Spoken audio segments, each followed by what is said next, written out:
हफ्ते में एक दिन छुट्टी का मिलता है, बहुत सारे जरूरी काम होते हैं, उसके बावजूद हमने समय निकाला है आज इस मीटिंग को अटेंड करने के लिए, तो हम इस मीटिंग को क्यों अटेंड कर रहे हैं, या हमें इस मीटिंग के माध्यम से जो जानकारी मिलने वाली है उसकी जरूरत क्या है।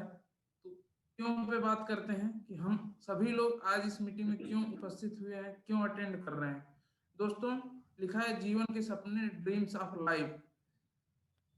हर व्यक्ति अपने जीवन में बहुत सारे सपने लेके अपने जीवन की शुरुआत करता है दोस्तों, जिसमें से मेन रूप से पैसे की स्वतंत्रता और समय की स्वतंत्रता हर व्यक्ति चाहता है। पैसे को लेके कभी हमें और हमारे परिवार में कोई समस्या ना आए, और समय से भी हम फ्री हों, अपने हिसाब से हम जो चीज़ों को करना चाहें कर पाएं। लेकिन कहीं ना कहीं जब जैसे जैसे जीवन आगे बढ़ता जाता है दोस्तों, धीरे धीरे परिस्थितियां ऐसी बनती चली जाती हैं कि जो हमारे सपने हैं वो धीरे धीरे छोटे होते चले जाते हैं, कॉम्प्रोमाइज करने की स्थिति हमारे जीवन में आ जाती है। ये कमोबेश अगर हम सभी लोग देखेंगे तो हम सभी के जीवन में ये स्थितियां समय के साथ आती चली जाती हैं, और हम अपने सपनों से समझौता करने लगते हैं दोस्तों। लेकिन हमारे जो भी सपने हैं जीवन में दोस्तों, कहीं ना कहीं पैसे की कमी या समय की कमी की वजह से ही हम उन सपनों को छोटा करते हैं। लेकिन अगर इन दोनों समस्याओं को दूर कर दिया जाए तो कहीं ना कहीं मुझे नहीं लगता कि कोई भी व्यक्ति अपने सपनों से समझौता करना पसंद करेगा दोस्तों। आज इस मीटिंग के माध्यम से अगले 40 से 45 मिनट में एक ऐसे सिस्टम की जानकारी आप लोगों को मिलने वाली है दोस्तों, जिस जानकारी के माध्यम से हम सब अपने जीवन में हमारे जो भी ड्रीम्स हैं उनको अचीव कर सकते हैं। बहुत सारे लोग एग्जाम्पल हैं, रोल मॉडल हैं आज की डेट में, जो लोग इस सिस्टम में काम करके आज अपने सभी सपनों को साकार कर रहे हैं। तो आगे मीटिंग को कंटिन्यू करते हैं दोस्तों। उसमें स्लाइड पे लिखा है लिविंग कास्ट। कहीं ना कहीं एक नॉर्मल परिवार के जीवन यापन के लिए हर महीने कितने पैसे की जरूरत होती है, एक स्लाइड के माध्यम से दिखाने का प्रयास किया गया है दोस्तों। टाइम्स ऑफ इंडिया पत्रिका है, महंगाई के ऊपर हर 20 साल में सर्वे करती रहती है कि महंगाई किस रेशियो में बढ़ रही है। तो आप सभी लोग देख पा रहे होंगे, ठीक है, 1940 में जिस परिवार में 10 रुपए महीने की आमदनी होती थी, कहीं ना कहीं वो मध्यम वर्गीय परिवार को मेंटेन कर पाते थे, अपनी सारी जरूरतों को सही ढंग से पूरा कर लेते थे। लेकिन 20 साल बाद जब 1960 आया तो देखा गया कि उन्हीं जरूरतों को पूरा करने के लिए हमें 100 रुपए महीने की जरूरत पड़ने लगी। यानी 20 सालों में महंगाई 10 गुना बढ़ी। फिर अगले 20 साल बाद 1980 आया तो देखा गया कि जिस परिवार में 1,000 रुपए महीने की आमदनी हो रही है, वह परिवार भी कहीं ना कहीं अपनी जरूरतों को ही पूरा कर पा रहे हैं। फिर 20 साल बाद 2000 आया, 2000 में ये रेशियो बढ़ के 10,000 तक पहुंचा। हो सकता है 1940, 60 या 80 बहुत सारे ऐसे लोग होंगे आज इस मीटिंग में जिनके सामने से नहीं गुजरा है, लेकिन ज्यादातर वो लोग आज इस मीटिंग का हिस्सा हैं जिनके सामने से सन 2000 का दशक गुजरा है।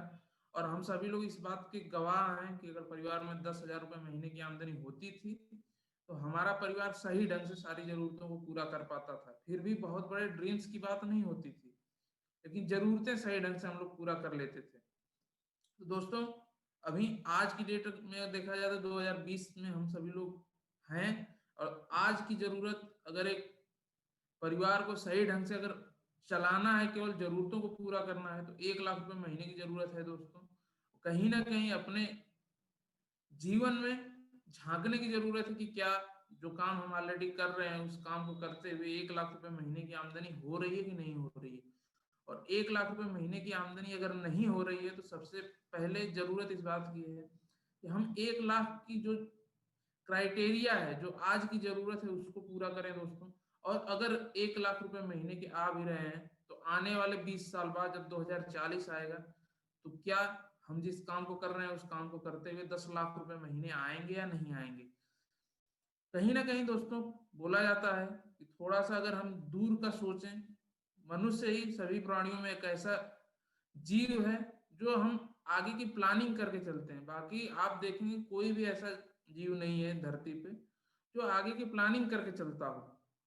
हमें ईश्वर ने ऐसी असीम कृपा दी है कि हम आगे की प्लानिंग करके चल सकते हैं, बहुत अच्छी बात है। लेकिन थोड़ा सा फाइनेंशियल रूप से भी देखने की जरूरत है कि क्या हम जिस काम को कर रहे हैं उस काम को करते हुए हमारा परिवार फाइनेंशियल रूप से सिक्योर है कि नहीं। और अगर आज हम 1 लाख रुपए कमा भी रहे हैं तो भी हम जरूरतें ही पूरा कर पा रहे हैं। अगर जीवन में कुछ बड़े सपने हैं, कुछ बड़ा अगर करना चाहते हैं, तो उसके लिए भी हमें जो काम हम कर रहे हैं उस काम को करते हुए कोई ऐसा काम करने की जरूरत है दोस्तों, जो हम अपने मेन काम को करते हुए कर सकें। लेकिन हमारे दिमाग में एक सवाल आता है, एक काम ऑलरेडी कर रहे हैं, दूसरा काम कैसे कर सकते हैं, उसके लिए समय कहाँ से लाएंगे। लेकिन आज एक ऐसे सिस्टम की जानकारी दोस्तों मिलने वाली है। आप जो भी काम कर रहे हैं, मुझे नहीं पता आप क्या काम करते हैं, लेकिन ऐसा सिस्टम है, आप जो भी काम कर रहे हैं उस काम को करते हुए इस काम को बिल्कुल भली भांति किया जा सकता है। और बहुत सारे एग्जाम्पल हैं आज की डेट में हर प्रोफेशन से, जो अपने काम को करते हुए इस सिस्टम में सफल हैं। तो दोस्तों, मैं जिस सिस्टम के बारे में बात करना चाह रहा था, सिस्टम हमारा है डायरेक्ट सेलिंग का। कंपनी का नाम है सेफ साहब। मैं जरूर चाहूंगा सेफ साहब के लिए एक जोरदार तालियां होनी चाहिए दोस्तों। डायरेक्ट सेलिंग है क्या, थोड़ा सा उसके बारे में बातचीत करेंगे आप लोगों से। जैसे स्लाइड पे आप लोग देख पा रहे होंगे, एक साइड लिखा है मैन्युफैक्चरर।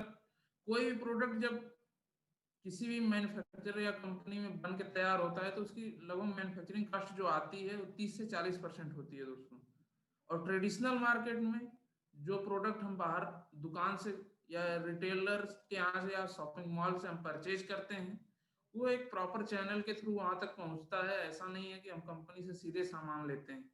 कंपनी और कस्टमर के बीच में बहुत सारे लोग काम करते हैं। आप देख पा रहे होंगे advertisement, transport, CNF agent, distributor, dealer, retailer, उसके बाद कस्टमर तक ये सामान पहुंचता है दोस्तों।